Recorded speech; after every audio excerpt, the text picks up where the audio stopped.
क्या आप लड़कियों को देखकर आकर्षित हो जाते हो? लड़की के पीछे पीछे जाते हो? क्या रोज रोज आपके मन में गंदे गंदे अश्लील विचार आते हैं? क्या आप अपने मन से गंदे विचार को दूर करना चाहते हैं? यह सभी सवालों के जवाब आज हम एक गौतम बुद्ध की स्टोरी के आधार पर हम आपको सुनाने जा रहे हैं। तो दोस्तों, आप जरूर से गौतम बुद्ध के भक्त हो तो गौतम बुद्धाय कमेंट कीजिए। एक समय की बात है जब एक युवक गौतम बुद्ध के पास आया और गौतम बुद्ध से कहा कि गौतम बुद्ध, मेरे मन में गंदे गंदे विचार आते हैं। मन गंदे विचार को मैं कैसे भुलाऊं? मेरे मन में हमेशा काम वासना के विचार आया करते हैं और इसके बारे में विचार आकर विचारों के बारे में सोच सोचकर मैं काफी ज्यादा परेशान हो जाता हूं। मेरा समय और ऊर्जा वही समय में नष्ट होने लगा है और एक खराब विचार आने के कारण मैं कभी शांत नहीं रह पाता। मैं हमेशा स्त्रियों को देखकर मोहित हो जाता हूं, अपने आप को रोक ही नहीं पा रहा हूं। थोड़ी देर के लिए बुद्ध मुस्कुराने लगे। बाद में बुद्ध ने युवक को पूछा कि क्या तुम्हें पता है कि काम वासना क्या होती है? फिर लड़का बोला, मेरे को नहीं पता कि काम वासना क्या होती है। फिर लड़के ने बताया कि यह जो है वह बुरी चीज है। बाद में बुद्ध ने मुस्कुराकर कहा, सबसे पहले तो तुम यह समझ लो कि प्राकृतिक रूप में हमारे शरीर पर जो चीज आई है वही बुरी नहीं है। हमारे जीवन में उसकी कुछ ना कुछ तो जरूरत है ही। वासना कोई भी बुरी बात नहीं है। यह तो सिर्फ हमारे मन की यही भावना है जो हमें किसी न किसी चीज की बार बार कमी का एहसास कराता है। बाद में हम उसे चीज को पाने के लिए उसे तरफ आकर्षित हो जाते हैं और उसके पीछे भागे दौड़े जाते हैं। उदाहरण के रूप में बुद्ध ने बताया कि तुम्हारे पास धन की कमी है तो तुम्हें धन पाने की वासना उत्पन्न हो जाएगी। वासना यह है कि हमें कोई एक ही प्रकार की कमी का एहसास दिलाता है और जब यह जरूर पूरी हो तो हम इसे काम वासना कह देते हैं। बाद में युवक बोलता है कि मुझे बुद्ध की काम वासना का पता तो चल गया, लेकिन एक काम वासना आती कहां से है और कैसे आती है, उनके बारे में मुझे जानकारी दो। बाद में गौतम बुद्ध बोले, काम वासना कहीं से भी नहीं आती है। काम वासना हमारे अंदर ही होती है और इनका होना भी एक जरूरी है, तभी तो मानव जाति का विस्तार होगा। युवक बोला, यह हमारे अंदर है और जरूरी है तो लोग इसे गलत क्यों बोलते हैं? बुद्ध ने कहा, यही तो एक बात है जो लोगों ने काम वासना को गलत सोच रखा है। इसे बार बार छिपाने की दबाने की कोशिश करते हैं। काम वासना गलत नहीं है, बल्कि काम वासना का गलत तरीके से प्रयोग किया जा रहा है। लोग जिसे प्रेम करते हैं, लोग उसी के लिए जीने लग जाते हैं। उसे पाना ही अपना लक्ष्य बना लेते हैं। उसी के बारे में हमेशा सोचते रहते हैं और पाप में पड़ जाते हैं। यह सब करना गलत बात है। बुद्ध ने युवक से कहा, क्या तुम्हें पता है कि जानवरों में भी वासना होती है? युवक ने बोला, हाँ, मुझे भी पता है कि जानवरों में भी काम वासना होती है, क्योंकि जानवरों को भी अपनी पीढ़ी को बढ़ाना है ना। बुद्ध ने कहा, फिर हम जानवरों की काम वासना को गलत क्यों नहीं कहते? बाद में युवक बोलता है कि वह बात मुझे नहीं पता। महात्मा जी, आप मुझे ही इसके बारे में थोड़ी और जानकारियां दो। गौतम बुद्ध ने बताया कि जानवर अपने काम वासना का प्रयोग आनंद प्राप्ति के लिए नहीं करते। जानवर तो सिर्फ संतान उत्पत्ति करने के लिए काम वासना करते हैं। जानवरों को काम वासना के बारे में इतनी प्रकृति समझ नहीं दी है कि वह अपने काम वासना का उपयोग अपने सुख के आधार के लिए करें, और वह सबसे अच्छी बात है। बल्कि मनुष्य इस प्राकृतिक बुद्धि का दुरुपयोग कर रहा है और अपने सुख के लिए यह सब कर रहा है, जबकि इंसानों ने काम वासना का उपयोग अपनी सुख शांति के लिए बना लिया है, जो सबसे गंदी और गलत बात है। प्रकृति से पाए जाने वाली हर चीज, वस्तु का केवल मनुष्य अपने सुख शांति के लिए ही प्रयोग करता रहता है। प्रकृति ने हमें काम वासना का उपयोग अपने वंश को आगे बढ़ाने के लिए दिया है, ना कि उनका दुरुपयोग करने के लिए। लेकिन इंसानों ने इसे अपने जीवन का परम लक्ष्य बना रखा है और इस तरह से काम वासना का बेलगाम हो जाना गलत बात है। युवक ने पूछा, महात्मा जी, एक काम वासना हम पर हावी क्यों हो जाती है और हम बेलगाम हो जाते हैं? जब गौतम बुद्ध ने बोला, मैं आपको एक बात बता रहा हूं जो बात ध्यान से सुनना। गौतम बुद्ध ने युवक को बताया, एक बार की बात तो है, एक आश्रम में गुरु और अपने शिष्य रहा करते थे, जिससे और रोजाना आश्रम के बाहर स्थित गांव पर भिक्षु मांगने के लिए जाया करते थे। आश्रम का एक शिष्य गांव में भिक्षा लेने जाता था। वहां पर एक नदी पड़ती थी, जहां से रोज उसे रास्ते से भिक्षा लेने जाना पड़ता था। एक दिन जा रहे थे, तब उसी ने देखा कि एक लड़का झाड़ के पीछे छुप कर बैठा था। वह उसे लड़के के पास गए, किंतु वह लड़का बार बार छिपने लगा और वह लड़कियों को देखने लगा, जैसे उसने कोई अपराध कर दिया हो।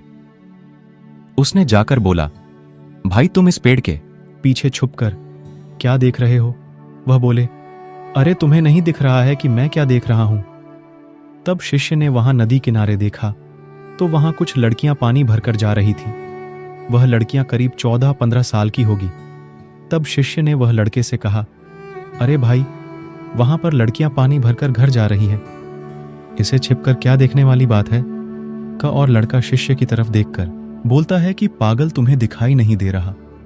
यहां पर ही कैसे नदी से पानी भर रही है? जरा उनकी अदाओं को देखो, उनके कोमल और सुंदर शरीर को देखो, उनकी पतली कमर और मटके को उठाने समय कितनी सुंदर लगती है, और उनके बाल उनकी कमर पर कैसे लहरा रहे हैं। सुंदरता बिखरी पड़ी हुई है। लड़कियों को दोबारा फिर से नदी किनारे देखा और लड़का फिर से लड़कियों को देखने लगा। अब कुछ भी दिखाई नहीं दे रहा था और वह बिल्कुल निडर की तरह देख रहा था। उसे किसी भी चीज का कोई डर नहीं था, लेकिन और छिपने लगा और तो लड़कियों को दोबारा देखने लगा। जब वह हो को देख रहा था, तभी वह अंदर से अचानक से चौंक गया और उसने कहा कि यह मैं क्या कर रहा हूं? मैं जो कर रहा हूं वह सही है या नहीं? मुझे यहां से चले जाना चाहिए या फिर वह जल्दी से वहां से चला गया। आश्रम पहुंच जाता है। आश्रम जाकर वह अपने कार्यों में लग जाता है, लेकिन शिष्य जो वहां पर नदी किनारे कर देखकर आया था, वही उसकी आंखों के सामने बार बार आ रहा था। उसके मन में वही दृश्य चल रहा था। उसका दिमाग सब कुछ देखने के लिए संघर्ष कर रहा था। बाद में उसको किसी भी काम में मन नहीं लग रहा था सुबह होते ही, और तुरंत भिक्षु के लिए निकल जाता था और वह नदी के पास वाले लड़के के पास जाया करता था। वह लड़का पहले से ही वहां पर मौजूद रहता था। उनके साथ मिलकर लड़कियों को चुप चुप कर देखा था। अब शिष्य ऐसा रोज रोज करने लग गया था। अब उसे शिष्य का मन किसी भी काम में नहीं लग रहा था। वह हमेशा किसी भी प्रकार के विचार में उलझा रहता था। वह आश्रम का काम भी ठीक से नहीं कर रहा था। न वह ठीक से खा पाता था, न वह ठीक से सो पाता था। उनका मन हमेशा बेचैन रहता था। उसका मन हमेशा बार बार लड़कियों को देखने के लिए तरसता था। एक दिन ऐसा हुआ जब गुरु ने शिष्य को अपने पास बुलाया और कहा कि आज से मैं भी आपके साथ भिक्षा मांगने चलूंगा। आप और मैं एक साथ भिक्षा मांगने के लिए जाएंगे। तब शिष्य ने गुरु को मना करते हुए कहा कि गुरु, आप इतने परेशान क्यों हो रहे हो? मैं अकेला ही ठीक से भिक्षा मांग सकता हूं। बाद में गुरु जी ने शिष्य को कहा, ठीक है, तुम ही भिक्षा मांगने के लिए अकेले जाओ। बाद में वह तुरंत ही भिक्षा मांगने के लिए निकल पड़ता है। सभी लोग उसे देखने के लिए इसके पीछे चिप चिप कर जा रहे थे। थोड़ी देर बाद गुरु जी ने अपने शिष्य को नदी किनारे देखा तो उनका शिष्य एक लड़के के साथ, अपराधी की तरह एक लड़के के साथ छिपा हुआ है और छुपकर कुछ देख रहा है। बाद में गुरुजी अपने शिष्य के पास जाकर खड़े हो जाते हैं। उनका शिष्य क्या देख रहा है, वह सब कुछ गुरुजी देख रहा था। जब गुरुजी ने देखा तो शिष्य लड़कियों को चिपचिपी कर देख रहा था। तब गुरुजी ने शिष्य को कहा, तुम क्या देख रहे हो? अपने मालिक की आवाज सुनकर शिष्य डर जाता है और शिष्य के पसीने छूट जाते हैं। शिष्य ऐसे कांपने लगता है कि उसने कोई चोरी या कोई बड़ा अपराध किया हो। वहां शिष्य की हालत खराब हो जाती है और शिष्य कहीं भी नहीं बोल रहा था। दूसरा लड़का जो शिष्य के साथ था वह वहां से भाग जाता है। शिष्य के मुंह से कुछ ही टूटे फूटे शब्द बाहर निकल रहे थे। बाद में वह अपने गुरुजी से नजर भी नहीं मिला पा रहा था। इससे हमें भी एक सीख मिलती है कि हम जैसी संगति करते हैं उसके विचार हमारे अंदर प्रवेश करते हैं। इसीलिए अच्छी और सच्ची संगति करना चाहिए, जिससे हम सच्ची और अच्छे रास्ते पर सफल करें। हमारे जीवन को बर्बाद ना करें, अच्छी सोच से बने रहें। फिर गुरु और शिष्य आश्रम में लौट आए और आश्रम के कार्यों पर फिर से ध्यान लगाना शुरू कर दिया। उसे रास्ते को छोड़ दिया और वह अपने आश्रम के कामों में ध्यान लगाने लगा। लेकिन धीरे धीरे शिष्य के मन में क्रोध उत्पन्न होने लगा था। वह खाना भी कम खाता था। एक रात ऐसी थी जब गुरु शिष्य के पास आते हैं और उसे बोल कि अब तक तुमने कितनी बार अपना वादा तोड़ दिया। इस बात को सुनकर गुरु के चरणों में शिष्य झुक जाता है और रोने लगता है। रोटी ही उनके गुरु से कहा कि गुरुदेव, मैं कई बार अपना वादा तोड़ चुका हूं, फिर मैं वादा करता हूं, लेकिन हर बार मैं वादा तोड़ देता हूं। मेरा मन मेरे वश में नहीं रहता है। बहुत कोशिश करता हूं कि अपने बुरे सारे विचार को भुला दूं, लेकिन मैं सोचकर भी ऐसा काम नहीं कर पाता। फिर गुरुजी ने शिष्य को कहा, चलो मेरे साथ। बाद में गुरुजी शिष्य को बगीचे में लेकर गए। गुरुजी ने शिष्य को कहा, देखो यहां पर कुछ नाली बनी हुई है जहां से नदी का पानी इस पौधों तक आ रहा है और वह अपनी अपनी गति से आगे बढ़ रहा है। क्या तुम इस पानी को रोक सकते हो? शिष्य ने कहा कि हां गुरुदेव, मैं इस नदी के बहाव को रोक सकता हूं। फिर शिष्य ने मिट्टी को उठाकर इस नाली में रख दी तो पानी थोड़ी देर के लिए रुक गया। बाद में थोड़ी देर बाद वह पानी उसे मिट्टी के ऊपर से पानी बहने लगा। गुरु ने शिष्य से कहा, यह क्या है? यह तो पानी रुका नहीं। फिर से शिष्य ने कुछ कंकड़ पत्थर उठाकर उसे नाली में रख दिया। फिर थोड़ी देर के लिए पानी रुक गया, लेकिन फिर से थोड़ी देर बाद उन कक्कड़ पत्थर के ऊपर से पानी निकलने लगा। फिर से गुरुजी ने शिष्य को कहा, यह क्या हुआ? फिर से पानी तो बहने लगा। तुम तो बोल रहे थे कि मैं पानी को रोक दूंगा। बाद में शिष्य ने गुरुजी को कहा, कोई बात नहीं गुरुदेव, मैं इस पानी को आपको रोक कर दिखाऊंगा। शिष्य फिर से एक बड़ा सा पत्थर लेकर आया और उसे नाली में फिट कर दिया और पानी रुक गया था। बाद में शिष्य ने गुरुजी से कहा कि गुरुजी, मैंने कहा था ना कि मैं पानी को रोक कर बताऊंगा। मैं पानी को रोक कर बताया आपकी बात। गुरुजी, मैंने पूरी कर दी। गुरु मुस्कुराए और बोलने लगे, जरा ध्यान से देखो, पानी रुक गया। क्या? वह तो पीछे की नाली तोड़कर बाहर जा रहा है। यह पानी ने अपना रास्ता बदलकर फिर से आगे की तरफ जाएगा और फिर भी थोड़ी देर बाद ऐसा ही होगा। बाद में गुरुजी शिष्य को समझाते हुए कहा कि तुम्हारा साथ भी तो ऐसा ही चल रहा है। तुम बार बार प्रयास कर रहे हो, बड़े बड़े से पत्थर लेकर प्रयास कर रहे हो, पर इस बार तुम्हारा प्रयास टूट रहा है और हमेशा यह टूटता ही रहेगा। तुम कितना भी बड़ा पत्थर रख लो, लेकिन अपना रास्ता बना ही लेगा। यह सब देखकर गुरुजी से शिष्य ने बोला कि क्या कोई रास्ता ऐसा नहीं है जो मेरे मन से गंदे विचार को हमेशा के लिए हटा दूं? और मेरे मन में गंदे विचार आए ही ना। गुरुजी शिष्य को एक नदी के पास ले जाते हैं। शिष्य को कहा कि यह नदी का पानी इस तरफ से उस तरफ जा रहा है। अगर हम यहीं से नदी का रास्ता बंद कर दें जहां से पानी बगीचे की तरफ जा रहा है, तब क्या हम पानी को रोक नहीं सकते? शिष्य ने कहा कि हां गुरुदेव, अवश्य ऐसा हो सकता है। मैं इस पानी को यहीं से बंद कर देता हूं, तब आगे नाली में यहां से पानी बगीचे की तरफ जा रहा है, तब क्या हम पानी को रोक नहीं सकते? शिष्य ने कहा कि हां गुरुदेव, अवश्य ऐसा हो सकता है। मैं इस पानी को यहीं से बंद कर देता हूं, तब आगे नाली में यहां से पानी बगीचे की तरफ जाएगा ही नहीं।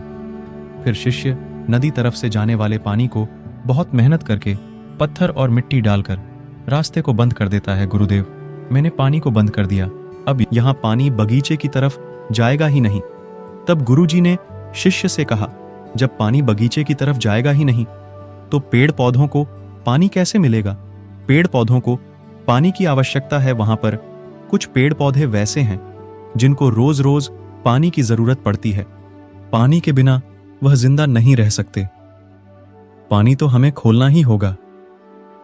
शिष्य ने गुरुजी की बात सुनकर वापस से नदी से अब आने वाला पानी को खोल दिया।